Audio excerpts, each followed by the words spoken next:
안녕하세요. 제주도 이주 컨설팅 전문 가은부동산 대표 최재원입니다. 오늘로 벌써 이주 컨설팅 11번째 시간입니다. 오늘의 주제는요. 제주도 농가 매물의 변천사 및 매물 현황에 대해서 설명을 드리도록 하겠습니다.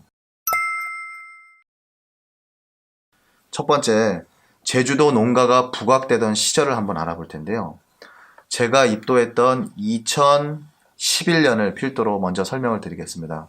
2011년 당시에는요, 사실 농가에 관심이 별로 없었습니다. 왜냐하면 제주도 입도 열풍이 불지도 않았을 때뿐만 아니라 그냥 바닷가에 있는 빈집 정도 또는 중산간에 있는 빈집 정도로만 생각이 되던 시절이었는데요. 제가 부동산을 처음 시작하게 된 2017년 초에는요, 제주도 농가가 조금씩 부각이 되기 시작했습니다. 그 당시에 제주도 농가를 찾는 분은 정말 단순했습니다. 지금도 있거든요. 그냥 뭐 저렴한 비용으로 조금 수리해서 그냥 살 수 있는 돈이 얼마 없다. 그런 뭐 2천만 원 또는 3천만 원 정도 되는 그런 농가를 찾아달라는 의뢰 때부터 그렇게 시작이 된 겁니다. 그런데 정확하게 2013년부터 제주도 입도 열풍이 불기 시작합니다. 2013년도에는 말이죠. 지명 광고가 대부분이었습니다. 그러다 보니까 사진을 보고 매물을 선택하는 것이 아니라 신문의 뭐 교차로라든가 제주도는 5일장이 있지 않습니까? 그런 신문의 줄 광고나 또는 박스 광고를 보고 농가가 9천만 원이다, 뭐 3천만 원이다, 150평에 뭐 1억 5천이다 이렇게 문구를 보시고 전화를 주셔서 그 다음 상담을 이어가는 그런 시절이었는데요. 그 당시에 젊은 친구가 부동산 사무실을 찾아오게 됩니다. 앞으로는 인터넷 광고가 대세가 될 듯 하니까 인터넷 광고를 소장님들 시작하시는 게 어떠냐고요. 그 당시에 신문 광고에 한 줄 한 줄 줄 광고를 넣거나 또는 박스 광고를 하던 그런 모든 광고들을요. 한 페이지로 그냥 전면 광고로 이렇게 크게 광고를 냈습니다. 그 광고를 낸 이후에 운이 좋게도요. 정말 입도 열풍이 바로 불어닥쳤습니다. 그 당시에는 제주도 농가나 전원주택이 많이 멸시를 받던 때입니다. 왜냐하면 금액이 얼마 안 되기 때문에 부동산 중개사무소에서 땅 거래는 많이 하려고 노력을 했지만 제주도 농가나 전원주택은 거들떠 보지도 않았습니다. 그러다 보니까 저에게 기회가 왔고요. 저는 제주도 농가의 매력을 좀 느꼈고 워낙에 수요층들이 제주 농가를 찾기 시작했기 때문에 처음에는 협재부터 제가 시작을 했거든요. 왜냐면 협재 해수욕장에 있는 농가들이 평당 그래도 조금 비쌌습니다. 그 당시에 평당 50만 원 정도 됐는데 젊은 친구들이 그래도 여름에 바글바글한 협재 해수욕장이다 보니까 이쪽에다 게스트하우스를 하겠다고 협재 또 옆에 있는 금능 해수욕장 이쪽에 있는 농가를 많이 좀 구해달라고 하더라고요. 그래서 한 협재는 1년 반 정도를 출퇴근한 것 같습니다. 뭐 특별한 일이 있었던 건 아니고요. 그냥 농가를 찾으러 다닌 겁니다. 빈집, 농가 또는 뭐 전원주택 어마어마하게 많았습니다. 그 당시에는 농가가 맨 다 농가였으니까요.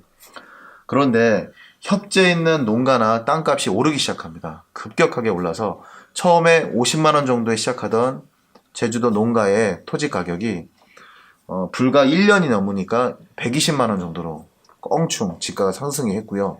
한 1년 반 정도 되니까 평당 200 정도가 되더라고요.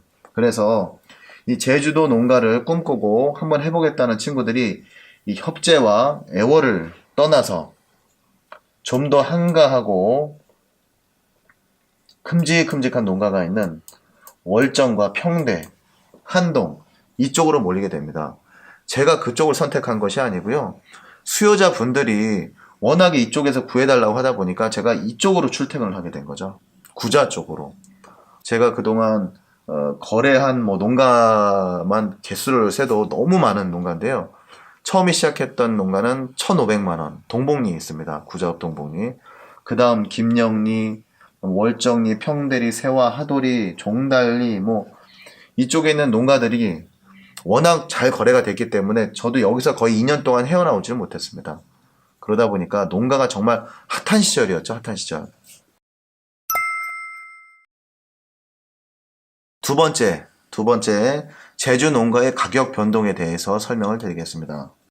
농가를 찾아서 올려놓기만 하면 거래가 되고, 또 어떻게 찾아서 올려놓기만 하면 거래가 되고, 이런 아주 좋은 시설을 거치고 나서 협재 해수욕장 인근부터 급격하게 가격 변동이 시작이 됩니다. 불과 50만원, 60만원이었던 협재 해변의 바닷가 인근의 농가주택이요. 반년도 안 돼서 100만원이 되고요.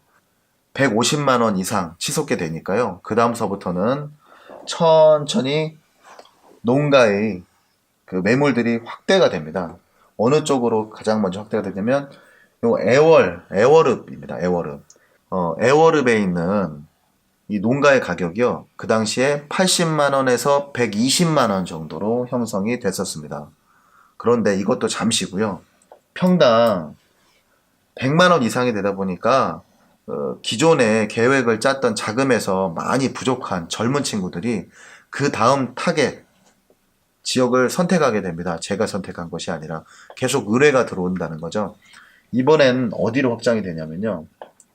자, 협재에서 어느 정도 형성이 됐다가 애월로 퍼졌다가 한림으로 좀 귀덕으로 잠깐 퍼졌다가 그 다음에는 이쪽 지금이야 월정리지만요. 그 당시에는 평대 쪽이 더 많이 농가가 거래가 됐었습니다. 많이 선호했고요.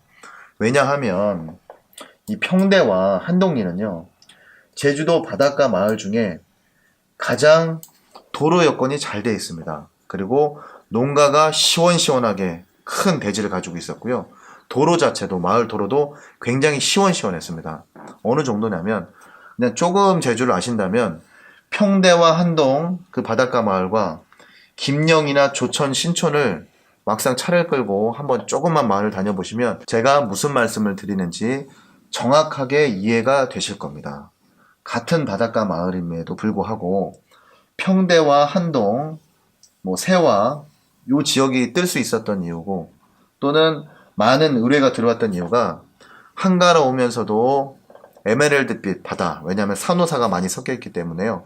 에메랄드빛 바다에 도로 여건이 좋아서 마을이 시원시원해 보였고요. 그리고 그 마을에서 나오는 그 농가들이 평수가 작지 않았습니다. 최소한 150평 이상, 보통 200평이 다 넘는 농가를 보유하고 있는 곳이 또 평대와 한동이었기 때문에 협재에서 애월을 거쳐서 잠깐 조천, 신천 또는 한림에 있는 귀덕을 지나서 평대나 월정 이쪽이 많이 자리가 잡히게 됩니다. 그러면 잘 모르시는 분이 계신데 월정이 먼저 형성된 것이 아닙니다.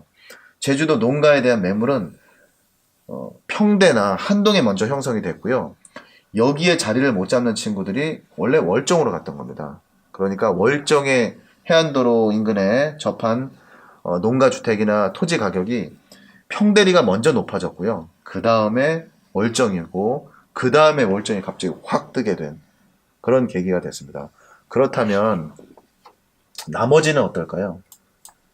이 협재, 귀덕, 애월을 거쳐서 평대, 한동, 월정이 뜨고 또 함덕 인근에 고루고루 분포가 하면서 이제 매물이 형성이 됐는데 그 다음에 가격이 형성된 곳은 사계, 화순 또는 이 서귀포 지역입니다. 근데 예전에도 말씀을 드렸지만 그 당시에도 이 서귀포 동지역은요 지가가 상당히 높았습니다. 그러다 보니까 작은 자본으로 세컨하우스나 또는 작은 사업을 시작하려던 젊은 친구들한테는 이 서귀포 동지역은 사실은 해당이 되지 않는 제외의 지역이었고요. 그 외쪽으로 또 어느 정도 형성이 되기 시작합니다. 그러면 지금 현황은 어떠냐 이렇게 여쭤보신다면요. 지금은 제주도 농가를요. 제주도 전체에서 분위기에 따라서 이렇게 찾으시는 거지 어느 한 지역에 이렇게 찾을 수 있는 그런 여건이 안 됩니다. 왜냐하면 농가 가격도 올렸지만 쓸만한 농가도 그렇게 많지 않고 어느 한 지역에서 농가를 찾는다면 정말 금액이 오를 대로 오른 농가를 살 수밖에 없는데요. 어느 정도 경제적인 여건이 되시지 않는 한은 한 지역에 국한돼서 농가를 찾는다는 것이 정말 힘들어졌습니다.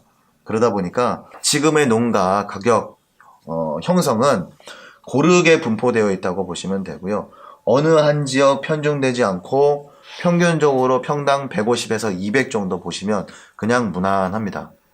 농가의 그 컨디션이나 또는 농가의 위치에 따라서 조금 차이는 나겠지만요. 그냥 제주도 농가는 어느 지역이나 중산간이나 이제는 바닷가나 상관없이 물론 핫한 지역을 제외하고는요. 평당 최소한 150만 원에서 200만 원 정도 선에 가격이 형성되어 있다고 보시면 되고 그 중에서 조금 나는 외져도 괜찮아. 나는 뭐 세컨하우스로 할 거지 영업할 곳은 아니야. 그러면 평당 100만 원 초반에도 구할 수가 있고요. 헌데 난 영업해야 돼. 나 오수관이 있어서 일반 음식점을 차릴 수밖에 없어. 그러면 최소한 평당 200만 원 정도 선을 생각하셔야 농가를 구하실 수가 있습니다. 이번에는요, 세 번째, 제주 농가를 선호하는 대상에 대해서 말씀을 드리겠습니다. 선호하는 연령대도 많이 바뀌었습니다. 제주도 농가가 처음에 시작된 곳이 협재라고 볼 수 있는데요. 처음에 협재에 있는 인근의 해수욕장 인근의 농가를 찾던 친구들은 연령대가 굉장히 낮았습니다. 많아야 30대 중반, 대부분 20대 후반에서 30대 초반이었습니다. 그리고 그 나이에도 충분히 살 수 있을 만큼의 농가 지가가 많이 낮게 형성되어 있었습니다. 그런데 지금은 어떠냐? 지금은 매우 다양합니다. 그러니까 20대 후반서부터 30대 초반, 그러니까 막 결혼한 친구들, 신혼 부부들부터 30대 중반, 아이가 하나 있는 분, 둘 있는 분, 중년분, 아예 그냥 노년 신사분까지 해서 이제는 제주 농가를 찾는 분들이 정말 다양해졌습니다. 그 이유가 여러 가지가 있겠지만 최근에는 미세먼지가 가장 큽니다. 미세먼지가 워낙 심하다 보니까 제주도 공기 좋은 곳에나 그냥 작은 집 싸게 사서 전원생활 하련다, 남은 생 이런 분들도 많으셨고요. 그럼 아이들 목 건강이 워낙 안 좋고 아이들이 미세먼지 때문에 너무 건강이 안 좋아지다 보니까 교육상 제주도를 내려오시는 분도 뭐 농가를 선호하게 되고 그러다 보니까 이제 제주 농가는 어느 특정 나이나 연령대가 찾는 그런 매물이 아니라 어떻게 보면 전체 뭐 젊은 분부터 연세 드신 뭐 70대 이상의 노인분들까지 모든 분들이 찾는 그런 매물이 되다 보니까 제주 농가가 점점 귀해진다고 볼 수가 있습니다. 긴 시간 시청자 여러분 경청해 주셔서 다시 한번 감사드립니다. 구독은 신뢰고요. 좋아요는 응원입니다. 저한테는 가장 큰 응원이니까요. 좋아요 반드시 눌러주시고 구독 들으셨으면 구독 부탁드립니다. 다음 시간에는 좀 더 다양하고 유익한 내용으로 그 시청자분들 찾아뵙도록 하겠습니다. 감사합니다.